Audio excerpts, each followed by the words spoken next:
മക്കളെ, ബംഗാളികൾക്ക് 100 വട്ടം ബുദ്ധിയില്ല എന്ന് പറയുമ്പോൾ നമ്മൾ ഇന്നലെ അവരുടെ നാട്ടിൽ നടന്ന ഒരു സംഭവം കാണാതെ പോയി. 12 വയസ്സുള്ള ഒരു കൊച്ച് ഭക്ഷണ സാധനം വാങ്ങിക്കാൻ വീട്ടിൽ നിന്ന് പുറത്തു പോയപ്പോൾ 4 പേര് ആ കൊച്ചിനെ പിടിച്ചുകൊണ്ട് പോയി ക്രൂരമായി പീഡിപ്പിക്കുകയും ഒരു ചാക്കിൽ കെട്ടിയിട്ട് കനാലിൽ കളയുകയും ചെയ്തു.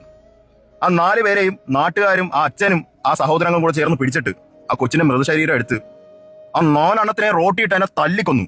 2 ദിവസത്തിന് മുന്നേ നമ്മുടെ നാട്ടിൽ 16 വയസ്സുള്ള ഒരു കൊച്ചിനെ തന്തേന്ന് അവനെ പറയാൻ പറ്റില്ല, ആ മോനെ അവൻ ആ കൊച്ചിനെ പീഡിപ്പിച്ചു. ആ കൊച്ച് സ്കൂളിൽ നടന്ന ഒരു കൗൺസിലിംഗിന്റെ ഇടയിലാണ് ഈ കാര്യം പറയുന്നതും. ആ കൊച്ചിന്റെ അമ്മ മരിച്ചുപോയി. ആ തക്കം നോക്കിയാണ് ഈ നായി ആ കൊച്ചിനെ ചെയ്തത്. സത്യം പറഞ്ഞാൽ നമ്മുടെ നാട്ടിലും ഇങ്ങനെയൊക്കെ ഒരു സംഭവം ഉണ്ടായാലും തല്ലിക്കൊന്ന് സത്യം പറഞ്ഞാൽ കുഴിച്ചു കൊള്ളണം. പോലീസിനും അല്ലെങ്കിൽ നിയമത്തിനും കൊടുക്കാതിരിക്കുക. എന്താണ് നിങ്ങളുടെ അഭിപ്രായം ഒന്ന് കമന്റ് ചെയ്യും. ഇത് തന്നെയാണ് ശരി.